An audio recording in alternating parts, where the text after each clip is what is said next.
This is the unboxing and setup of the CN566 or phaser kit. So opening the box for the first time, under our first layer, we've got an SMA cable and our first bag of accessories.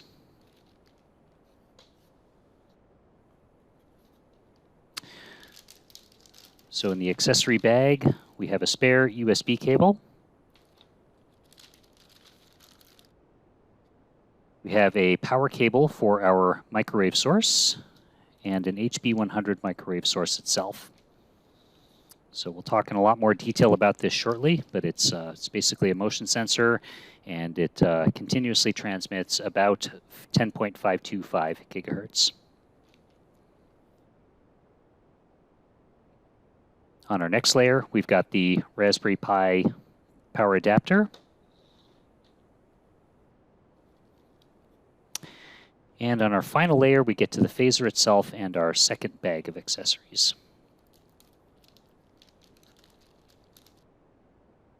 So in the second bag, we've got a Vivaldi antenna from WA5VJB. So it operates from 5 to 18 gigahertz.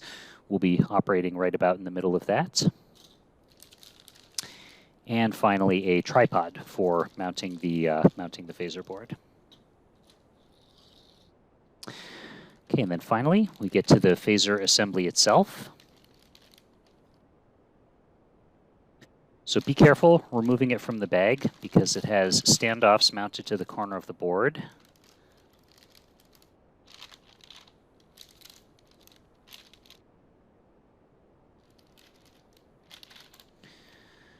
Okay, and the first thing to do is to connect this USB cable. So the USB cable ships unplugged so that if it shifts around in shipping, it doesn't get damaged. So we're going to plug this into the center connector of our Pluto until it snaps. And these standoffs are for experiments where you set the phaser board horizontally on a surface and apply and aim the microwave source down at the assembly. And we've also got this tripod mount, which is probably a little more common for tabletop setups here. So we'll take this tripod and extend the feet first. And be careful, these don't lock. They're pretty stiff, but they don't lock in place positively. So they will compress back in if you press on them hard enough. And we'll tighten this to the first order. Okay, and then as you're installing the tripod, you want to be gentle with this. In the interest of simplicity, the camera mount is screwed right to the circuit board, so we don't want to put too much stress on that. Then also make sure we don't pinch this little U.FL cable here as well. So fairly straightforward, just watch out for those couple of things. And then tighten that finger tight. And then double check the tightness of the nut here, or hang it upside down if we want gravity to help us out.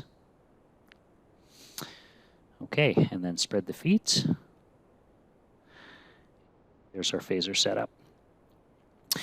Okay, so the next piece, let's talk about the HB100.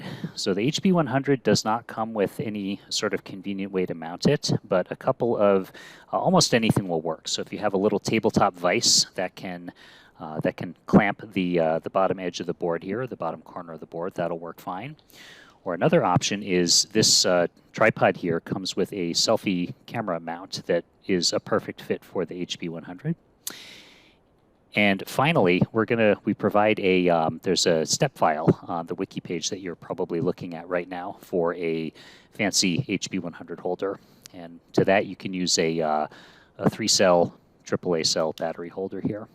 So we can turn on our HB100. And when this second light comes on, you can see that the light blinks as we move a target toward and against it. To power the HB100 in the absence of a battery holder here, so it does come with this cable here. And probably the easiest option for powering is to take an old USB cable, and you can either cut the cable and wire directly, or in my case, I've put little breadboard jumpers onto the side here. So we'll take the positive into the center conductor, the negative onto the outside conductor here. Then we'll plug this connector into the HB100, which is polarized, so it only goes in one way.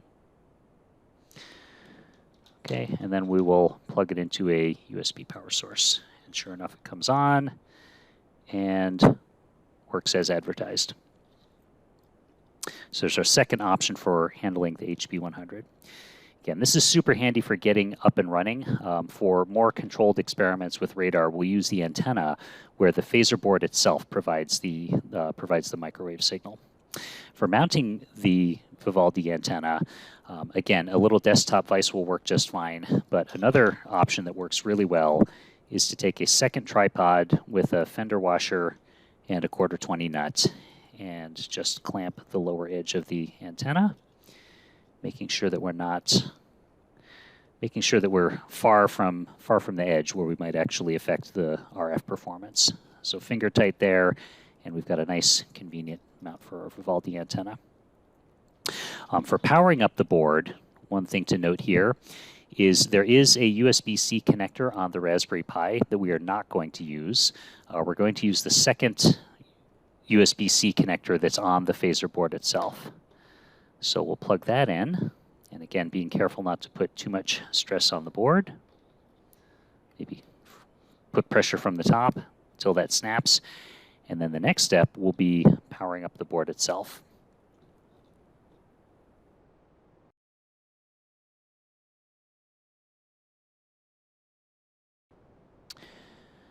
Okay, so here we're going to go through the setup and first boot and calibration of the phaser assembly here. So we're going to start out on this web page, and the first thing that you'll notice is that we're actually going to have to re-image the SD card that came with the first build of phasers. So there's a couple of ways to do that, a couple of tools that you can use, but we're going to go the easy route here.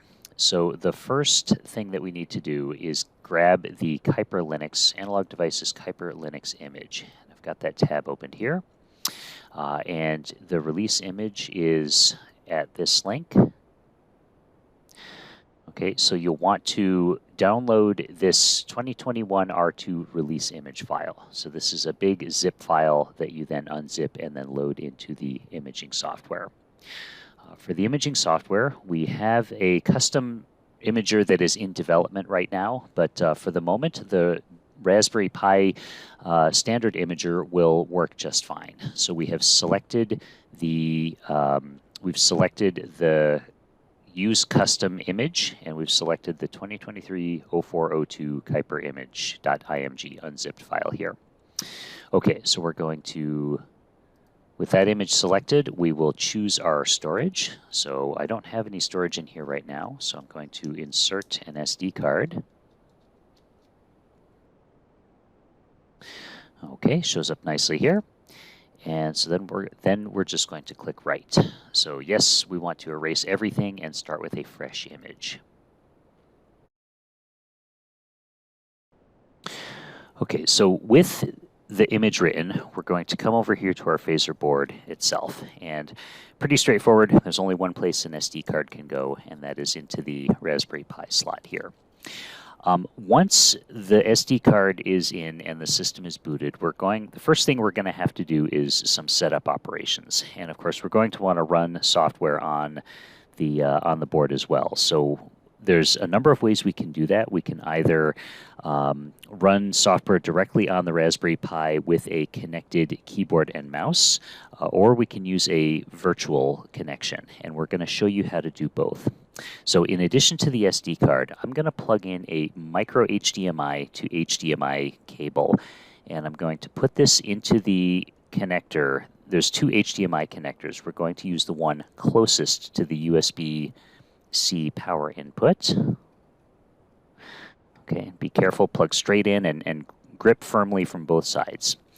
And you'll notice that my monitor shows, yes, something has been connected. Okay, and also so we can have local control, I'm going to plug in a little keyboard/trackpad so we can operate everything directly on the local Raspberry Pi. Oh, and so we can connect remotely, I'm going to, we can use either the Raspberry Pi's wireless network or we can use a wired connection. So I'm going to use the wired connection because it sets itself up pretty reliably here. And with that, we're going to take the power adapter and plug it in.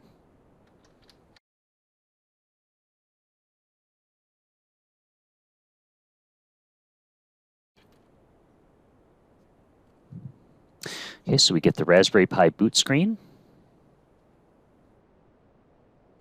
The first thing a freshly imaged SD card will do is resize its file system. So the image is a certain size. If the SD card is larger, by default, Kuiper Linux will expand the file system to use the entire card.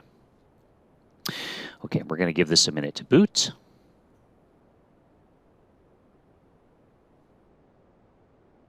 Okay, and we have a cursor. Let's make sure our keyboard is on. And you'll notice we have a mouse pointer, and we can use our little start key to bring down a menu, and we've got full control over the Raspberry Pi here. Okay, so while the camera is okay, and maybe we can see some things on the screen here, what I'm going to do next is establish a remote desktop session here. So to do that, we're going to use the Real VNC viewer here. So it's a freely available program, and we're going to type in analog.local.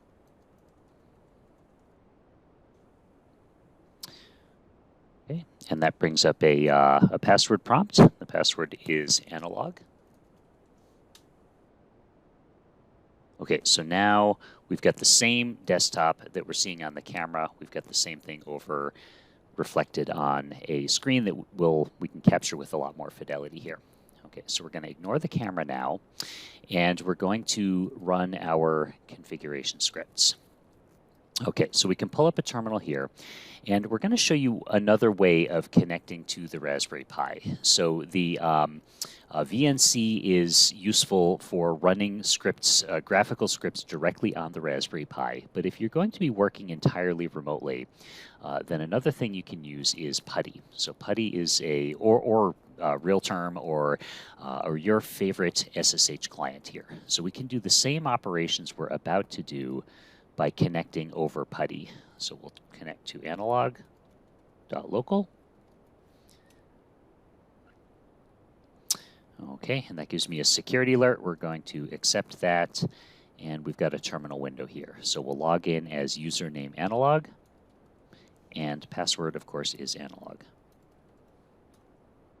Okay, and I guess we can run our commands. We can run our commands either through the terminal here or through the graphical desktop. So let's go back to that graphical desktop,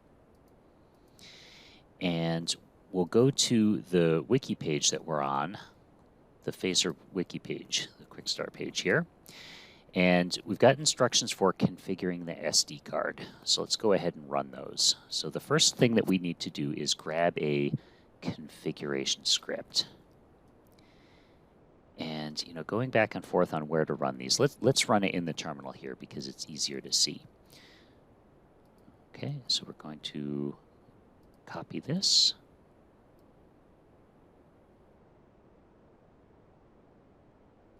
And then we'll paste and run. Okay, perfect. And then we'll ls to list, and you see that we've got Phaser SD card set up. We have this script here. So the next thing we need to do is sudo chmod +x. So we're going to make this script executable, ph, and then hit tab. Again, the password is analog. Okay, and then we're going to /ph, and handy Linux tip, just type in the first couple of characters, and if they're not ambiguous, you can hit tab and it will bring the entire setup up. Oh, and we need to do, I guess we can just run like this. Okay, and then it's asking for the password, again, because it's running some of the internal commands as root, and we're just going to give this a minute to run. So it's doing a number of things. It's grabbing a copy of the latest Python scripts, which are in the development branch. It's configuring the boot process telling the Raspberry Pi that a phaser is connected, the ADAR 1000 devices, the synthesizer, etc. And another thing that we'll point out on the camera here is that there's a button and an LED, and we'll notice that there's no activity on the LED. So we're going to see how that changes in a minute. Shut off our screen here to give us a nice background.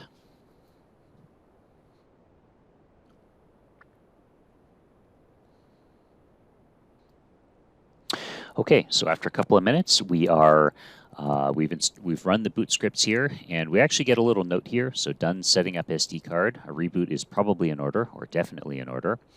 So we're going to sudo reboot. And there's a hint on here on how to disable the desktop if you're only going to be communicating with the Raspberry Pi remotely. So we won't go into details here, but just know that there's a few different things we can configure here. So we'll type sudo reboot. Okay, and then after rebooting, we should have a fully functional phaser board set up. We can now, so the last time we connected to the phaser board, we connected to analog.local. One of the things the setup script does is it changes the host name to phaser.local, or phaser, and we can access it by phaser.local. Okay, so we're going to type the password. And that's just to help keep things straight. If you've got multiple boards on your system from analog devices, now this board is distinguished on the network as phaser.local. Okay, so the next step is we're going to run some scripts to find the frequency of the HB100 and calibrate the array. Yeah, so we have an HB100 here that is that's mounted to a tripod. So we're going to turn this on. And the board has stamped on it 10.525 gigahertz. That is approximate. So we need to find out what the frequency is exactly. Even if it was exactly or close to exactly the frequency that's printed here, the phaser board itself, the reference oscillator, has its own tolerance. And I'm going to point out one other thing while we're here, and that is the fact that we now have a heartbeat LED. So that's another way of telling that your SD card has been configured properly. And then the button here is for shutting the system down. So we'll talk about that in a minute as well. Okay, so here we're going to aim the phaser array at the HB100 and put it, approximately a meter away. We're a little bit closer here, but dead center along, facing directly at the array. Okay, and then we'll open up a terminal. And we're going to cd into pi-ADI. And again, if things are not ambiguous, you can just type the first couple of letters. So pi, and then tab, and then examples, EX, tab, and then phaser, PH, tab. And now we're in the phaser example directory. And if we list the examples, we'll see we've got a number of things in here. We've got phaser examples, we've got phaser functions, phaser GUI, but the one we're going to use first is phaser find HB100. So Python, this is a Python script.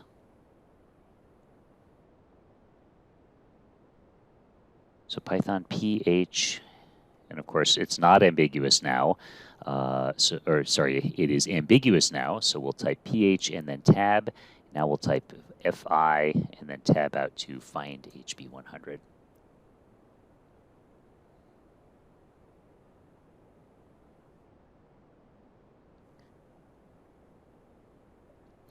Okay, so now the script is connecting to the attached devices.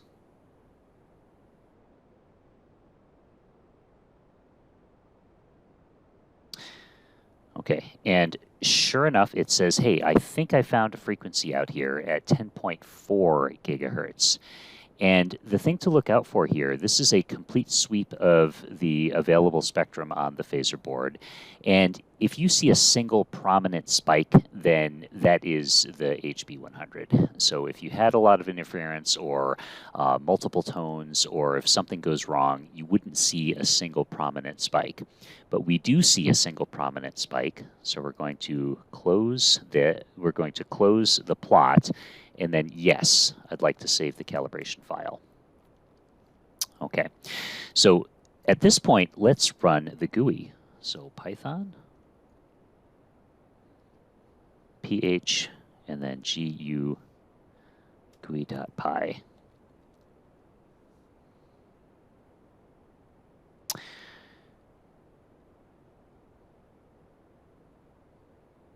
Okay, and here's our initial pattern. So look at this. We've got and we can click auto refresh. And boy, you know, that looks a little bit squishy, doesn't it? And if we look at it on a polar plot, maybe things look a little bit better, but it's certainly not a pattern by design. And the reason that that's the case is if we look at the initial output, we notice that we don't see a gain calibration or a phase calibration file. So the array isn't calibrated. We haven't done any adjustments to account for manufacturing variations and channel-to-channel variations here.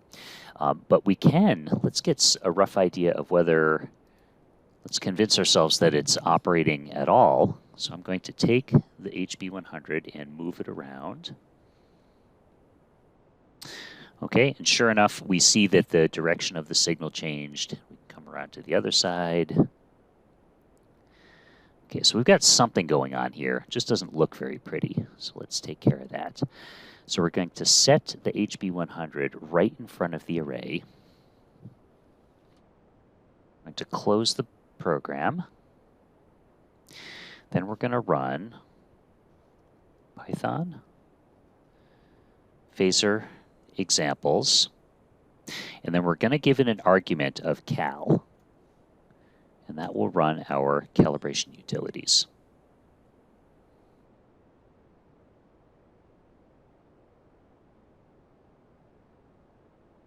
Okay, so we have some instructions here. Place antenna at mechanical bore site in front of the array, then press enter. So the first thing it's doing is it's calibrating, it runs a bunch of calibration routines here to measure the difference between the 8 array elements.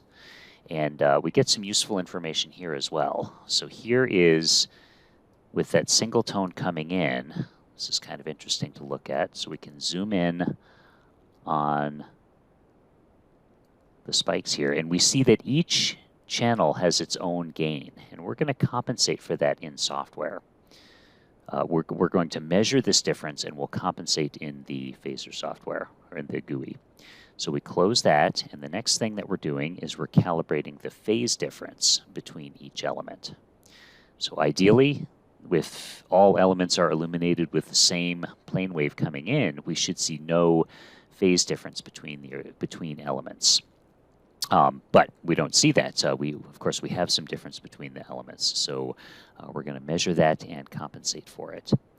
And here what we see is what we're doing is we hold one element at phase 0, and then we sweep the adjacent element in a circle, or 360 degrees. And typically you'll see that one of the readings is farther off. And this is where one element is on one Pluto channel and the other element, the adjacent element. So between elements 3 and 4, or 4 and 5, depending on where you start counting, you'll see a greater phase delta. But that's not a problem. We just measure it and compensate for it. Okay, so we've saved our calibration constants. We'll hit the up arrow twice so we can run the GUI once more. And let's see how our pattern looks.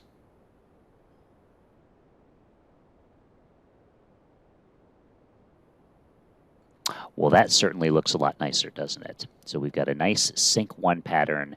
Looks like we're a little bit off center here, but if we go over to the polar plot, wow, now that looks nice. So let's wiggle the phaser board around a little bit. Or I guess we should click the button to auto refresh data.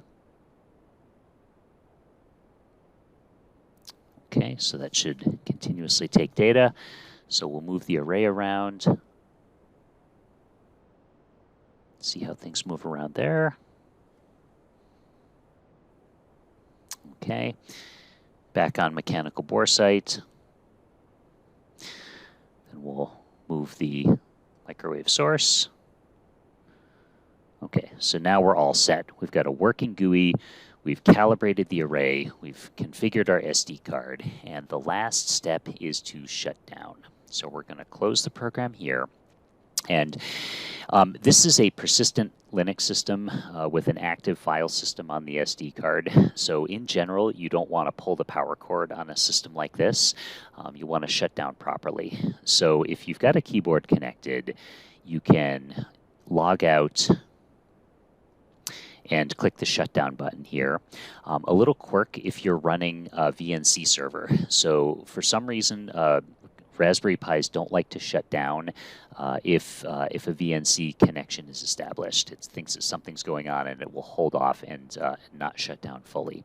So what we're going to do instead is we're going to close our VNC connection, quit out of this, and we're going to use the shutdown button on the board itself. So we're going to click this little button on the side here. This LED stops blinking. The light on the side of the Raspberry Pi will blink steadily for a couple of seconds and then stop blinking. So at this point, the system is completely debooted and it is safe to pull the power cord.